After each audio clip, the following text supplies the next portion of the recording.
Mes chers amis, on va essayer de parler sur le jeûne qui va se passer vendredi, donc demain. On va essayer de comprendre c'est quoi ce jeûne exactement. Donc il y a plusieurs raisons à ce jeûne. Donc le jeûne du 10 Tevet, il est fait parce qu'il y a eu des événements le 8 et le 9 et le 10. Mais on va essayer de comprendre un peu pourquoi de base on jeûne. Ça sert à quoi un jeûne? Parce qu'à priori un jeûne, ça casse beaucoup de choses. Ça casse le rythme, on peut pas travailler. Même voilà, ceux qui étudient toute la journée, c'est très difficile de pouvoir rester concentré lorsqu'on jeûne.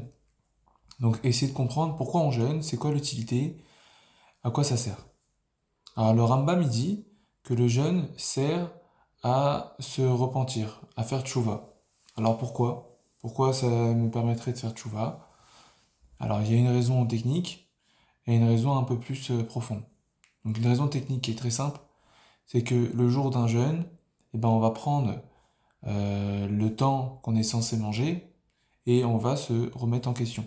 Ça, c'était un conseil que Rav Samuel m'avait donné à Keter Shlomo. C'est prendre ce temps-là, à te dire, ok, je fais 5 points, il y a 5 jeûnes dans l'année, donc je fais 5 points dans l'année. 5 points, je me dis, ok, où j'en suis là? Je fais quoi? J'en suis où? Que se passe-t-il? Donc le jeûne, il sert à ça. Il sert à avoir du temps pour se remettre en question, faire un point, un bilan et directement faire prévoir des projets. Un deuxième système, c'est un système un peu plus pas mythique, mais un peu plus profond, dans le sens où que lorsqu'on jeûne, eh ben, on mange moins, donc on est moins proche de la matérialité parce qu'on ne rentre pas de la matérialité en nous, et donc ça permet de s'élever. D'accord? Moi personnellement, je n'ai jamais ressenti ça. En tout cas, c'est ce que les rabbinim me disent, et ça sert à ça un jeûne. Le Rambam, il a juste dit qu'un jour d'un jeûne, le fait d'avoir une souffrance de ne pas pouvoir manger, ça permet un repenti, ça permet une remise en question. Donc, si on écoute bien le Rambam, il ne faut pas que ce soir, on fasse une nuit blanche et qu'on mange juste avant le jeûne, comme si qu'on allait jamais manger pendant 10 jours. Non, on se couche ce soir tranquillement et de toute façon ce jeûne il est très très simple parce qu'il tombe en hiver et on profite de la raison pour laquelle on fait le jeûne. Le jeûne aussi c'est pas un moment où on fait des nuits blanches et toute la journée on fait rien. Malheureusement on est tous à faire ça. Il y en a, ils ont même des systèmes où le jour de jeûne, c'est le jour où on se réunit tous en famille et on regarde une série télévisée. Non. Il y en a, ils font ça aussi Tisha B'Av où ils se mettent tous sur un lit. Non, c'est pas ça un jour de jeûne. Le jour de jeûne, c'est pas ça exactement. Maintenant, j'aimerais demander qu'on voit dans le Shulchan Aruch qu'il y a plein de jours de jeûne qui ont été institués. À part le 10 Tevet et à part les quatre autres qu'on connaît, il y a plein d'autres jours de jeûne. Mais normalement, ces jours de jeûne, on les a pas gardés. La raison, c'est pourquoi. Voilà, il y a un jour de jeûne, c'est pour la mort de Moshe Rabbeinu, je crois. C'est dans le Shulchan Aruch, il faut aller chercher, et on voit qu'il y a plein de jours de jeûne. Pourquoi le dit Tevet, on va le garder, et les autres non? Et quelle est la raison pour laquelle on garde un jour de jeûne ou on ne garde pas un jour de jeûne? Alors pour répondre à cela, on va essayer de voir comment la Torah elle est bien faite pour nous. La Torah est une solution à nos problématiques. C'est-à-dire que Akadosh Baruch Hu va nous amener des épreuves, des problèmes, justement pour nous solutionner. D'accord? C'est la raison pour laquelle le jeûne existe.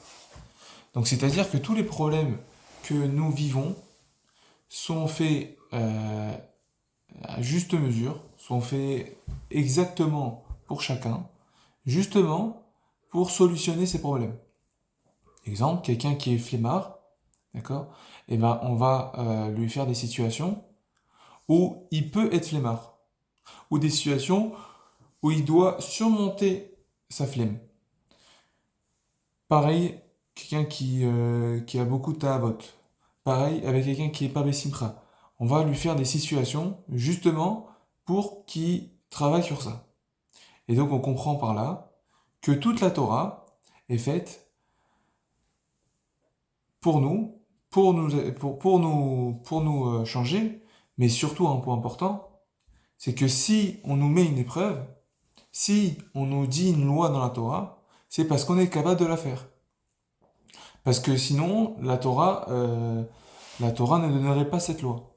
D'accord? On dit que la Torah a été créée 900 quelque chose générations avant la création du monde. 967, je crois. Pourquoi on dit ça? On a créé la Torah avant même de créer l'homme. Pourquoi?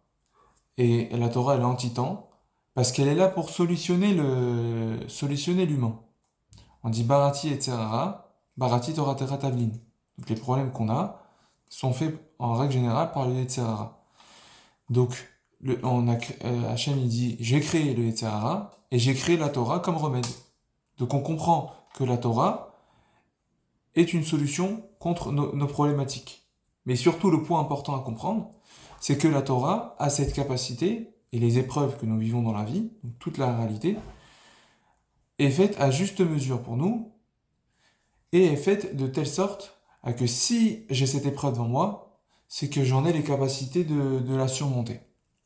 Pourquoi j'ai parlé de tout ça pendant 2 minutes? Parce que si, à partir de ce moment-là, que la Torah elle a été faite de cette manière, alors comment les Chachamim ils peuvent instituer des règles?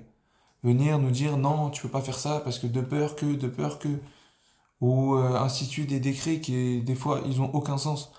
Comment ils peuvent faire ça? Parce qu'on ne sait à aucun moment si la Torah, si leurs règles ont cette capacité à que la majorité des gens réussissent à l'éprouver.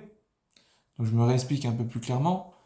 Comprendre comment les Ramim peuvent faire des décrets si nous ne sommes pas sûrs que les Juifs sont capables de la surmonter.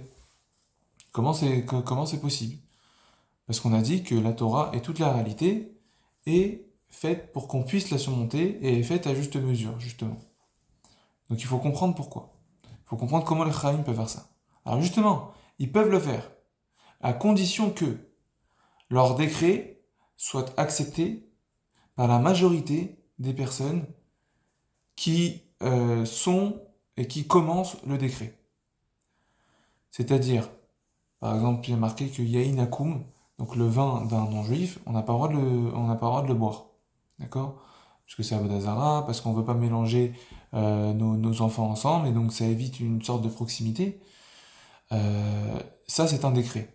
Ce décret a été accepté seulement car la majorité des béné Israël, au moment du décret, ont accepté ce décret, ont réussi à tenir ce décret.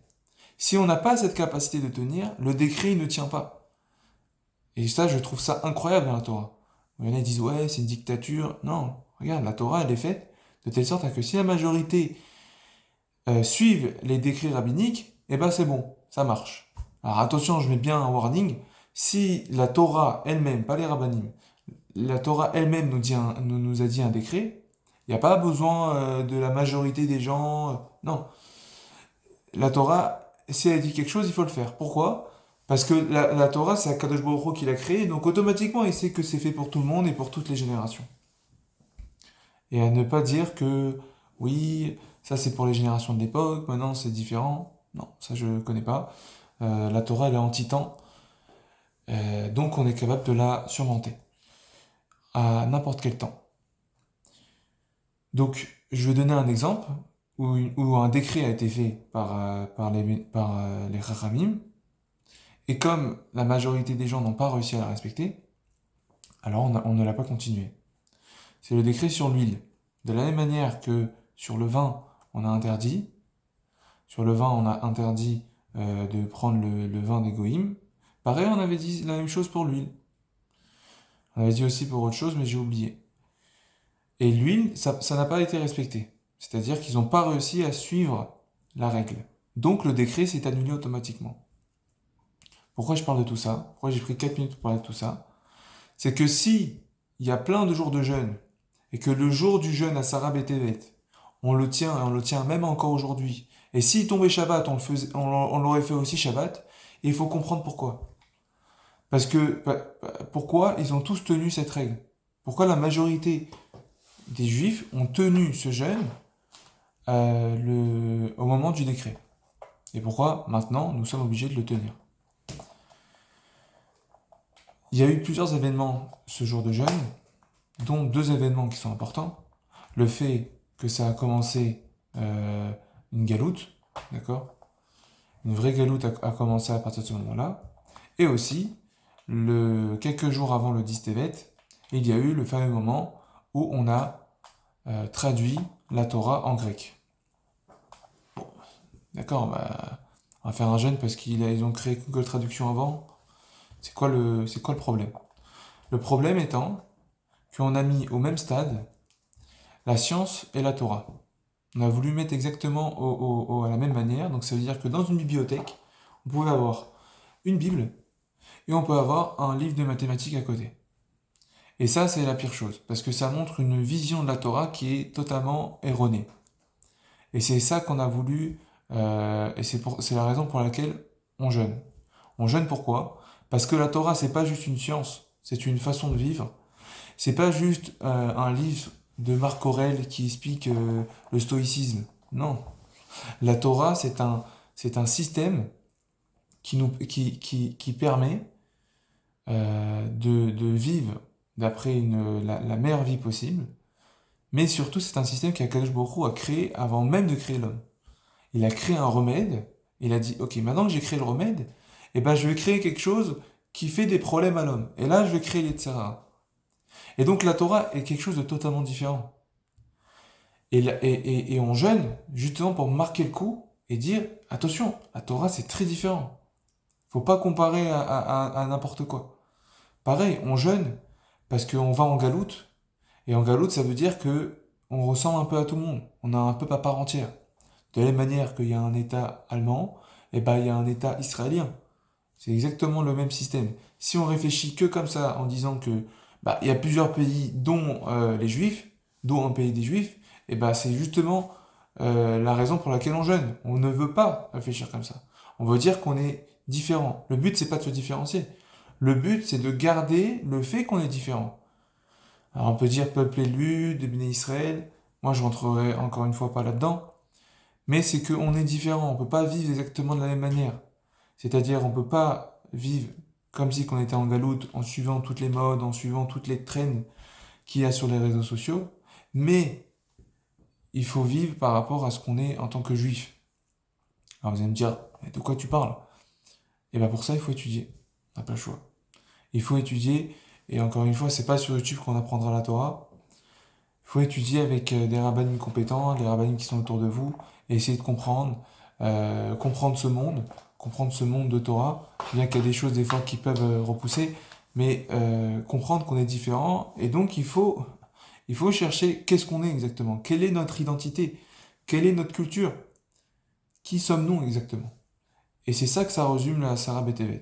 Donc demain, quand on va jeûner Bezrat Hashem, on va comprendre que tous les juifs, au moment du décret de la Sarah Betevet, ont compris cette Nekuda, que nous sommes différents et que nous ne pouvons pas vivre comme n'importe qui, que la Torah, ce n'est pas une science, et donc que nous aussi, on doit faire cet effort-là de le comprendre, et donc par la suite, d'étudier et de progresser. Chazak ou Baruch, Shabbat Shalom.